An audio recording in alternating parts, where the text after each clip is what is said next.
Lane, Chief Content Officer, Forbes and founder, Forbes 30 Under 30.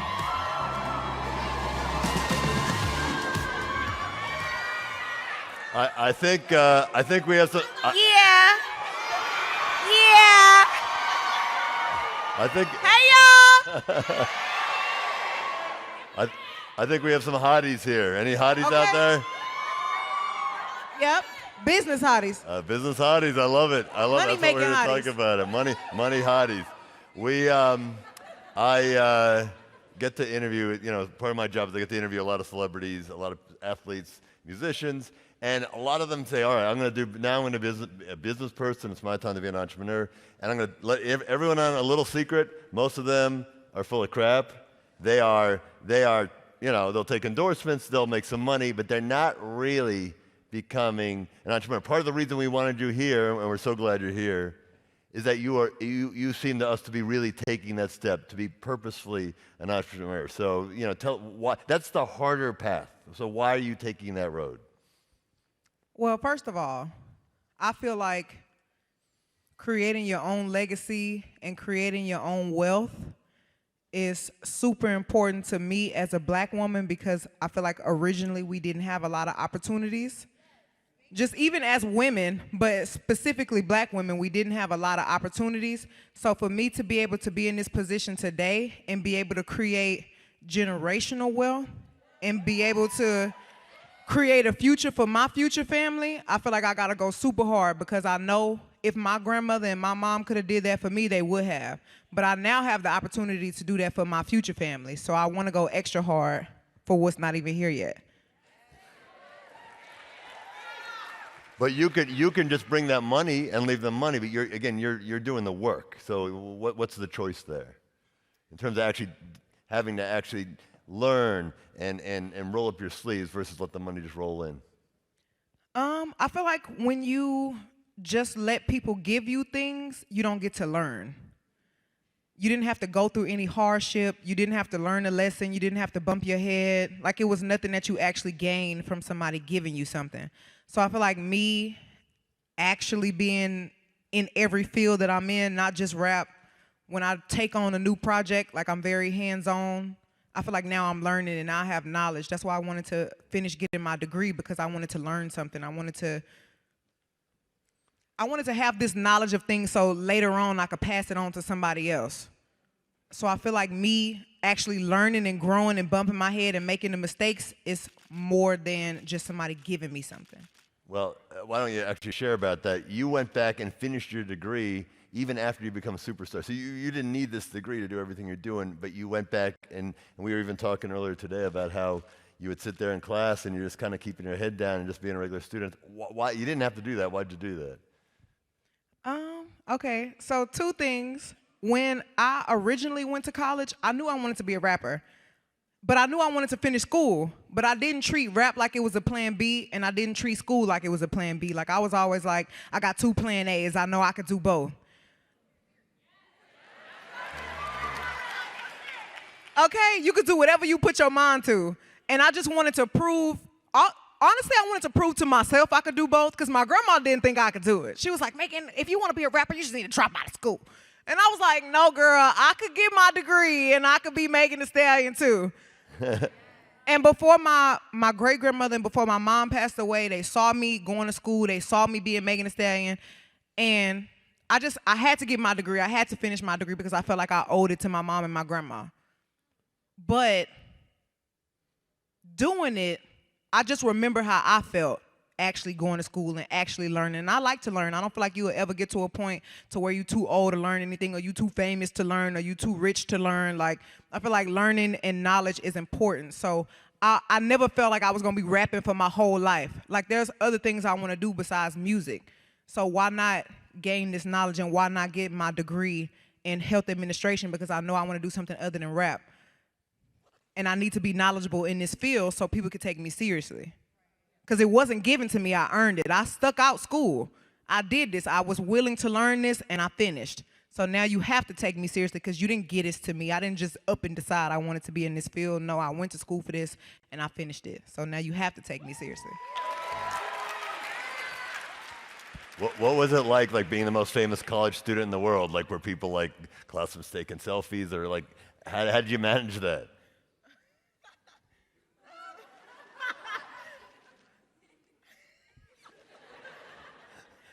It's so random because I went to Prairie View first.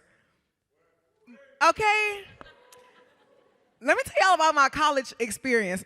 I have like the most crazy college story ever, and I'm pretty sure multiple people might have this story, but let me just tell you about mine. I feel like it's really crazy. I went to Prairie View first, and I went to school because I thought I wanted to be a nurse. My grandma told me, you about to be a nurse. I said, okay, cool, I'm gonna be a nurse, because my grandma said it. I got to college, I was like, oh my God, I'm not paying attention. This is so hard. I hate this. I'm about to drop out. And I was like, wait. You went to school because your grandma told you to school, but you told you to go to school, but you also went to school because you wanted to go to school. So I had to feel like, as an adult, what do I want to do? What does Megan like? And once I start figuring out what I liked at school, I changed my major, but I didn't tell my mama or my grandma or my great-grandma or nobody that I changed my major. So I'm really just at school, like taking classes, not knowing what I wanted to do. And then I did leave Prairie View. I went to HCC, that's a community college in Houston. I went to San Jack, that's another community college in Houston.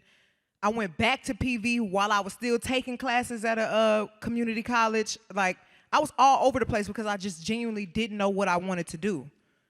But once I figured out what I liked, that's when I landed at TSU.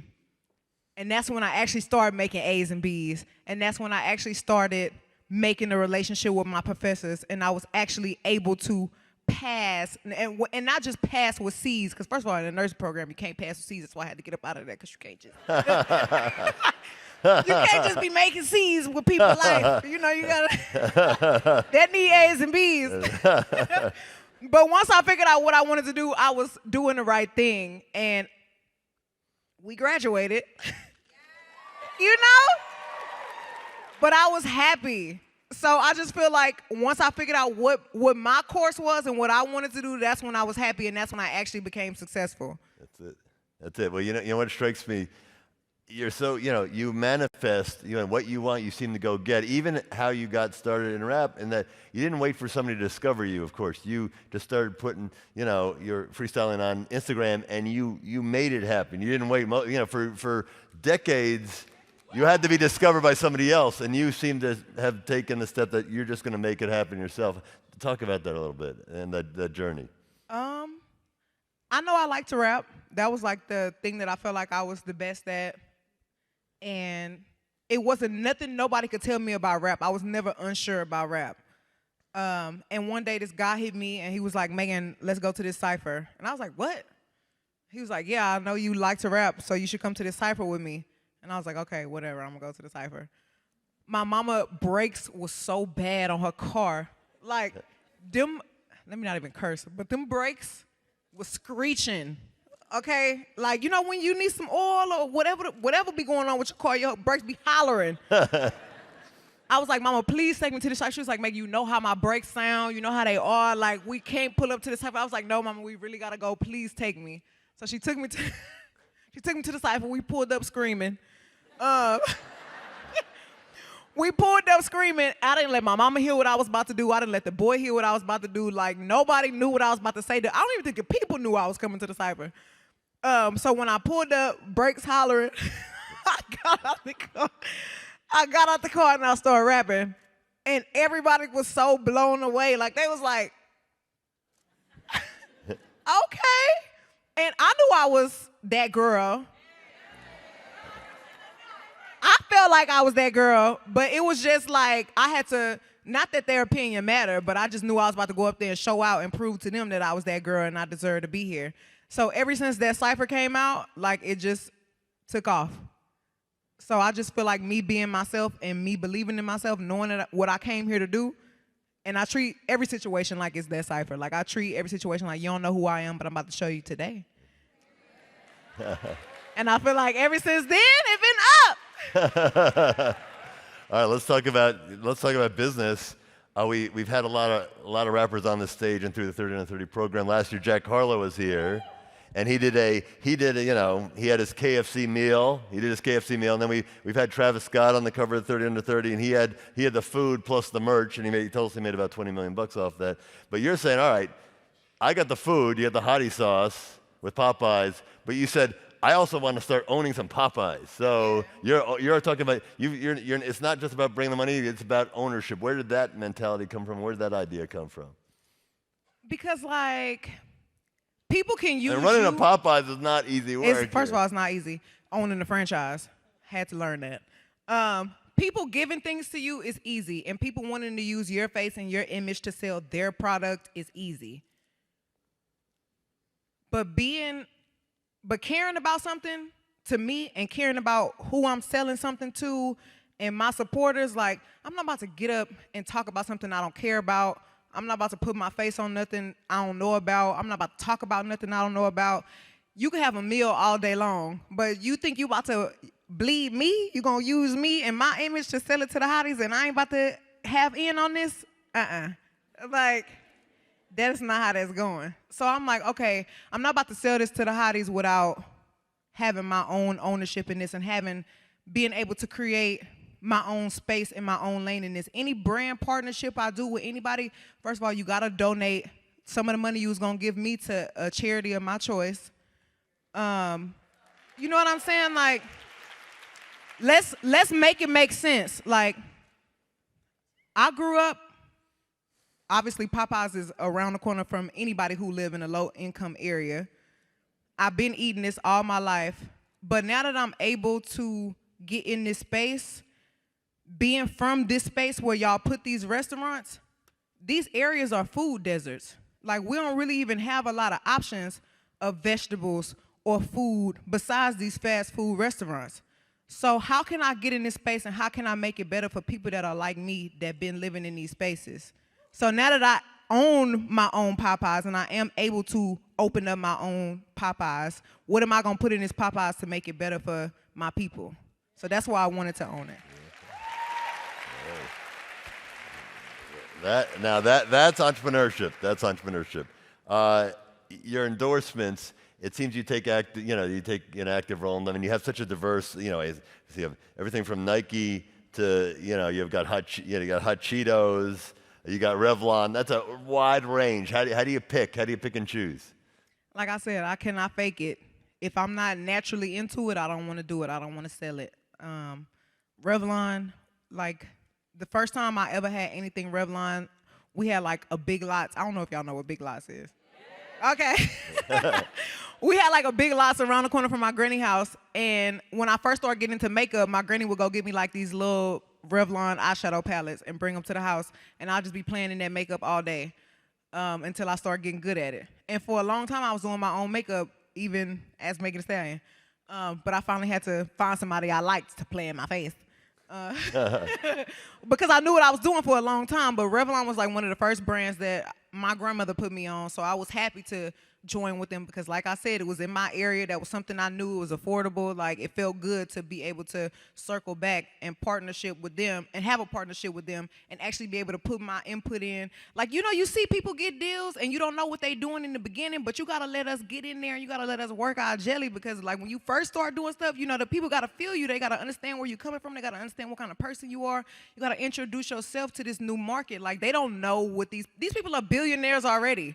They don't know what everybody in this market need. They don't really barely even know who buying their product. So I feel like when I'm able to get in the door with these people, I can make you understand who's really buying your product, who's representing you. So now I feel like now that I'm in these spaces, I can help a little bit, Now that you gave me the opportunity, I could make a difference. So I feel like me partnering up with Revlon, me partnering up with Popeyes, anybody I partner with, I feel like I'm trying to make that difference, and I'm trying to make you understand who are you selling this to. Well, you've got a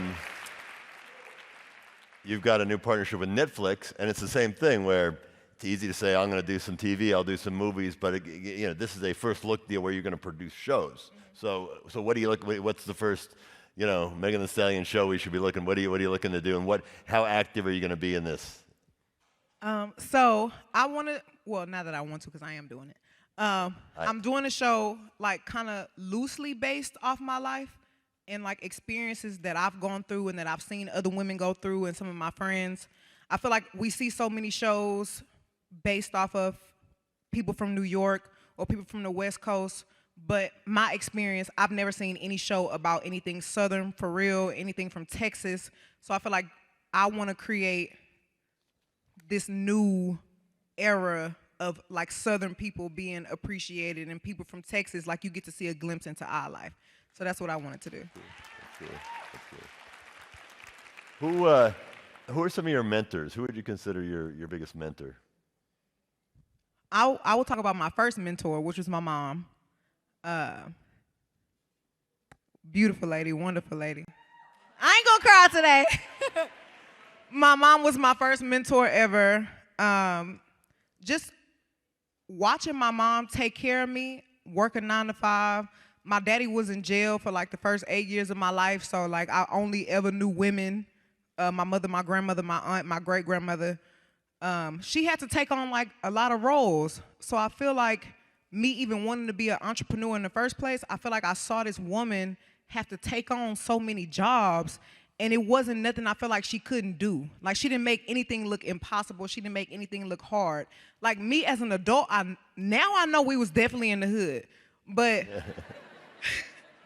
but my room in my apartment in the hood looked like a castle.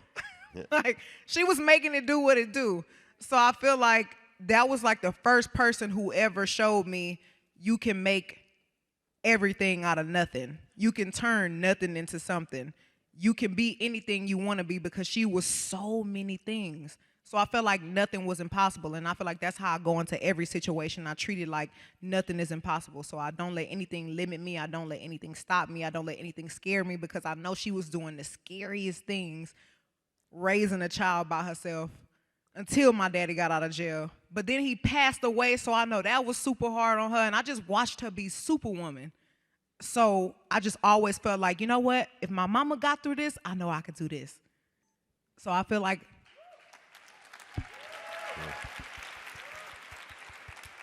I just take everything from her. That was just my most important mentor. And that's, clearly, that's the foundation, that's the strength. And then in terms of business role models, I mean, we were talking earlier today about Jay-Z. Is he a business role model? Do you have others? Who do you look for in terms of modeling your business? I definitely look up to B and J. I feel like I've been looking up to Beyonce for so long. Like when I got a part of the Rock family, meeting both of them, I was just so mind blown. And I'm so mind blown about how they are so regular. Like you look at Beyonce and Jay-Z on Instagram and on the internet, and they seem so out of reach. But when you like actually talk to them, they don't even mind dropping the knowledge to anybody. Like they're not trying to hold it as a secret. Like, sometimes you feel like rich people, they don't want other people to be rich. Like, you know what I'm saying? Like, it's like they feel like it's only enough money for a certain group of people. But B and J, like, they don't treat wealth like that. Like, they are genuinely trying to spread their wealth. And I feel like anytime I talk to Jay or anytime I talk to B, they always like, so what you gonna do next? Like, they don't never let me get comfortable. Like, oh, you like to drive the boat? When you gonna get a liquor? Like, when you gonna make your own cognac? And I'm like, damn, all right, well.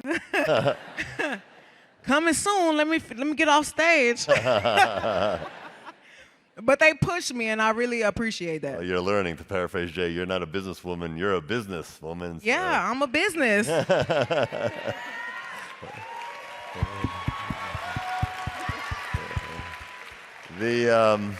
We got some questions from the audience. Who wants to have a conversation with Megan Thee Stallion here? You got to ask through the app. You got to ask through the app. But we have one question. We have one question. You've been talking about your. Hold on. There it is. You've been talking about your. Wait. How you gonna ask them and then say ask through the app? They are asking those questions. They are asking those questions. So the question is, you've been talking about. We'll get there. You've talked about your own personal mental health. Is that something you're going to move into, the mental health space in terms of business? I definitely want to move into that space. I know you have a new app, right? In that. I have a new website. Yep. Just letting everybody know where you can get help. And I feel like mental health is like a very touchy subject for me right now, because I feel like every woman in this room can agree that we can't even openly talk about what's wrong with us without somebody acting like we crazy or acting like, or treating us like, okay, maybe she need to go to the hospital. Like, maybe I just needed to vent today. Like, maybe I wanted to talk to you and I didn't want you to say anything back. I just wanted you to listen. So I feel like I wanted to just create this website so people could know that there are people that are willing to listen and people that are willing to talk you through whatever you're going through, and it's no judgment and nobody trying to admit you or anything like that. Like, you're not crazy. I just want you to know you're heard. So I feel like right now for me, I'm just in this weird space of where I know that it's okay to ask for help, and I know it's okay to not be okay, but I'm still figuring out, like, how do I navigate through this? Because I know when I'm feeling something and I know when something's wrong, but you can't always announce when something's wrong comfortably. I've been going through something crazy for the past 3 years, and I still can't even comfortably talk about it without somebody attacking me. Like, I feel like I'm so villainized when I just want to talk about how I feel. So I feel like I'm still getting through my own battles. So I can't tell anybody how to get through this time. All I can say is there are people that are willing to listen. And there are people who are not judging you. And you are heard. And you're not crazy. And you're not rude. You're not wrong. You should be protected. You should feel safe. And you should be able to speak to somebody and feel safe and feel protected.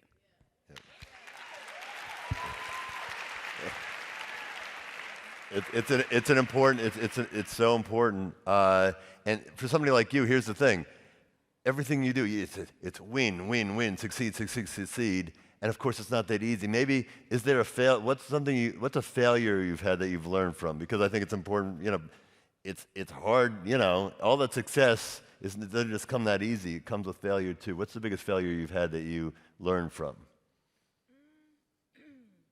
I feel like a failure, because I don't really think you can fail. Like, if you're learning, you're not failing, by the way. Right, but if you give up on yourself, that's when you really fail. I feel like the time where I feel like I almost failed is when I was ready to give up on myself. Because when you feel like you have the whole world piling down on you, or when you feel like this is just too much, I can't do this, I don't want to do it, when you just feel like I don't want to tolerate this no more, I ain't doing it, that's when I feel like, okay, I'm about to start failing if I give up. And the only way you could fail is if you don't try. So the biggest thing I would be on myself about is not trying and just giving up. Like, because you can't fail if you're trying. Right. You tried. You're doing it. You putting in the work. And I'm going to just say it one more time. If you're not trying, that's when you're failing. That's right. All right. It's funny because I'm seeing everybody out here, and you got everyone. You got a lot of people smiling and cheering. And you know what I'm seeing? It's because what I feel, and there's a question from the audience on this, and it dovetails exactly with what people are feeling. You're authentic, and people can feel that. I'm feeling that in this room. And the question we have from the audience, some of us have a hard time being ourselves in the rooms we enter. How do you kind of embrace that authenticity? Because it's hard. Sometimes, it's hard to be vulnerable. It's hard to just let it out. I feel like if you ever feel uncomfortable in a room, then you're not supposed to be there.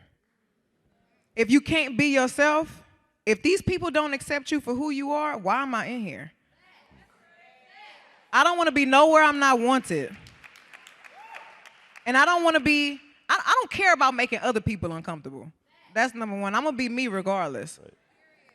But I know for a fact if everybody in this room uncomfortable by my presence, I got to go.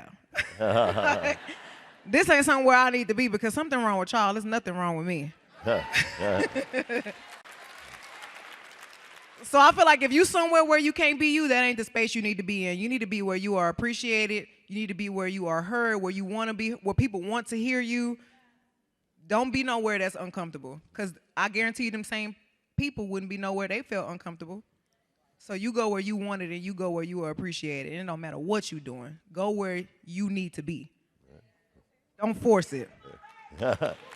What?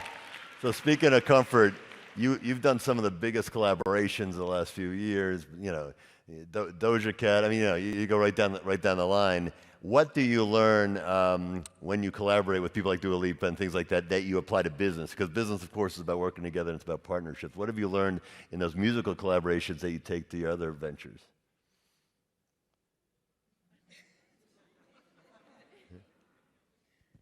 So first of all, y'all know I collaborated with Beyonce. And Beyonce have always been like somebody I super looked up to and that I super love. And she from my same city. Like I just looking at Beyonce, I'm like, wow, Beyonce is really her. One day, I'm gonna be that. So me getting to collab with Beyonce made me feel like you looked at somebody you felt like was a hero for so long, and you never would have thought you would have been in the room with your hero, or you never thought you would have been in the room with somebody that you look up to like this. And you finally get to do it, it just made me feel like I am doing the right thing, I'm on the right path, because how I go from going to the rodeo, watching Destiny's Child, to being in the studio with Beyonce, like, how did I get to do that? So just being able to do that song with Beyonce made me realize I'm worth so much. Now, I knew I was worth a lot before I did the song with Beyonce. I felt like I was that girl. But Beyonce kind of just like wrote it, signed the deal, sealed the deal that I was that girl. But I definitely took my experience with Beyonce and went like, y'all can't tell me nothing. Y'all can't tell me no. Like, girl, Beyonce loved me. Beyonce did this song. What y'all gonna say to make it a Stallion? Like, how you gonna tell me no? Beyonce wanna work with me, why you don't? Like, so I took that experience and I felt like, okay, I knew I was that girl, but I'm definitely that girl because Beyonce said I was that girl. Y'all heard me? Love it. Love the confidence. We have one question from the audience. My biggest fear is being attacked on social media. It's right there. My biggest fear is being attacked on social media and my business being brought down. You have a huge social media following. How do you manage that anxiety of having that much? How would this person manage anxiety with that big a social media following? How do you manage your social media and deal with the pressure of that? It's a huge platform. Said, my biggest fear is being attacked on social media in my business. Oh, it went away. See, that's why I want to talk to somebody in the audience. Yeah. So social media, it's a big stress and it's a big opportunity. Give me the book. Pass me the book.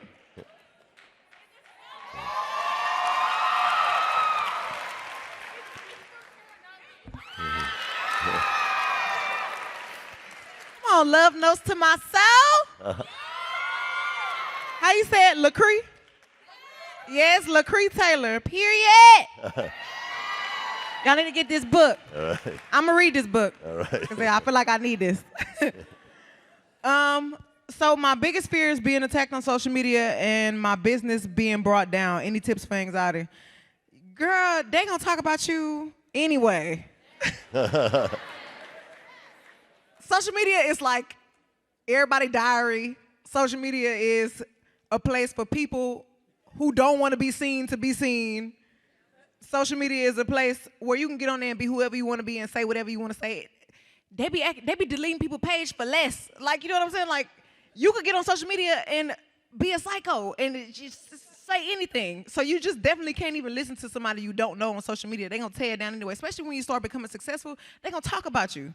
If you got 2 followers, they ain't worried about you. When you start becoming successful, that's when everybody going to start coming at you. Now they got a reason to come at you. You should be flattered when people start coming at you because now you know you're doing something right.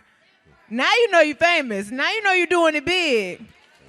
That's right. Now you know you're that girl. That's right. Yeah, if ain't nobody worried about you, then girl, you need to do something. You need to get better. Expand, grow. Because if they ain't talking about you, you need boring, friend. But no, yeah, that's right. But nobody who ever accomplished anything didn't get people who wanted to try to take them down. Right. That's And just social media is not part of real. it. Like, That's worry about the people that you really selling your stuff to. Worry about the people in real life that really need whatever you're selling. Like, why are you worried about a comment from somebody who probably is not a consumer anyway? You cannot worry about somebody who not buying what you're selling anyway. You worry about a comment and not a purchase. Like, Throw that out the window. Let's talk a little bit about money. You work with Cash App, and you've done a series of videos about managing money. Where'd that come from? One more time for Love Notes to My Soul by Latifah. One more time for my girl. But I wanted to do this partnership with Cash App because I feel like when you talk about investing and when you talk about stocks and things, me and my experience, I feel like when people talk to you about money, it just seems difficult. Like they're using this terminology that don't sound right. It just sounds confusing. I don't understand what you're saying. But when it got broken down to me and I was able to talk to my audience, I feel like they could understand what I was saying and they could get excited about it and they would want to invest and they would want to learn about how they could make their money move rather than just seeing a large amount in your bank account and just happy that it's just sitting there. Now you need to learn how to play with your money. Now you need to learn how to make your money flip. But when you hear somebody talking to you the way that you can understand, now you're excited about it and now you want to make your money move. Okay, now that she said I can make my money flip, girl, I want to make my money twerk, how I do that? You know what I'm saying? So now that you got somebody that's speaking your language, now you're excited about, and now you want to learn about what more you could do with your money. So I feel like that's why I wanted to partner with Cash App, because I wanted to show my audience and my fan base, look, this what they talking about, but let me break it down to you what they really saying. Because they talking in code, but let me really break it down what they saying. So I feel like that's why I wanted to do this partnership. It's super important. You're on the 30 under 30 list, obviously. We have, yes. And we got another list. We got a over 50 list. I want you to project Megan Thee Stallion when she's 50. Where do you want your career to be? Dream big. You know, I really just feel like the sky is the limit. I couldn't tell you what I'm finna eat for dinner after this. But I know it's gonna be good. And I know I'm gonna do it big.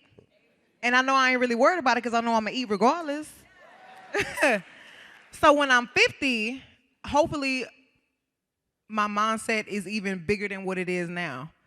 And I'm thinking bigger than I'm thinking at 27. And I was able to unlock more things, and I was able to crack more codes, and I was able to create more business opportunities for myself and others. And, you know, I'm just like the 2050 Queen Latifah. Well, speaking of Queen Latifah, you've talked about her as a role model. You know, talk about that. I feel like Queen Latifah is so cool because she was able to be herself through everything. I feel like her artistry went past music, and she is like the ultimate businesswoman to me, like somebody who was an example to me. Like, you was a rapper, an actress, now you're a producer, a director, you your own mogul. Like, and she made me feel like I could do this. Like, I knew I wanted to do more than rap, but watching Queen Latifah take it as far as she did, I'm like, I could do that too. So she made me feel confident knowing that I could do this too. Great. Yeah. Well, speaking of doing something too, we only have a couple of minutes left, but you're doing something very exciting. In a little over a week, you're hosting Saturday Night Live. You're hosting and performing. Hosting and performing. That, you know, so you excited? You know, how do you prep for that? It's a big stage. So first of all, a lot of people don't even do this double duty. No, it's like, very this is rarely like a rare done. thing. So Correct. I just want everybody to know we doing something different. Like, we coming to do everything. We coming to take all the attention, the whole show. This is the Megan Thee Stallion show on Saturday Night Live, October 15th. So I hope y'all tune in, because it will be Megan Thee Stallion Night Live on October 15th. What in terms of the near future, what are you most excited about? I'm just most excited to live. Like, I just woke up and I'm here, I'm breathing. God blessed me with being able to get up this morning. And I'm just excited to see what I'm gonna do next. Like, just even having the opportunity to wake up and make it. Like, I'm just happy about that. Yep. We only have. And one more time, Love Notes to My Soul. Yes. Listen, I could talk to you all day, and I'm sure this crowd can. We have an after party. But that said, you're hosting the closing party here at Comerica Park, so everybody here is going to get to spend time and we will eat well with Megan Thee Stallion. Listen, I can't thank you enough for coming because, again, I'm just looking out and seeing how many people have their phones up and are smiling. It is that authenticity. It's that this entire 30 Under 30 initiative is about role models, and not just mentor role models, but it's about peer role models. And you do such a great job of that. So I want to thank, on behalf of all the 30 Under 30. I want to thank you. I just want to say one more Please, thing. The stage is yours. One more thing before I go. What you want to say, friend?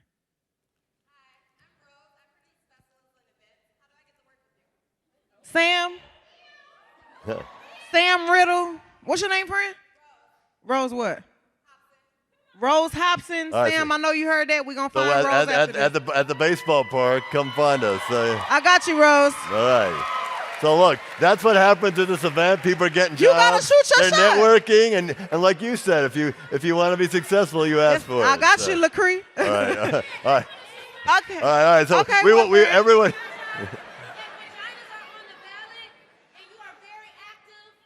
All right. All right. In Michigan right now, our vaginas are on the ballot.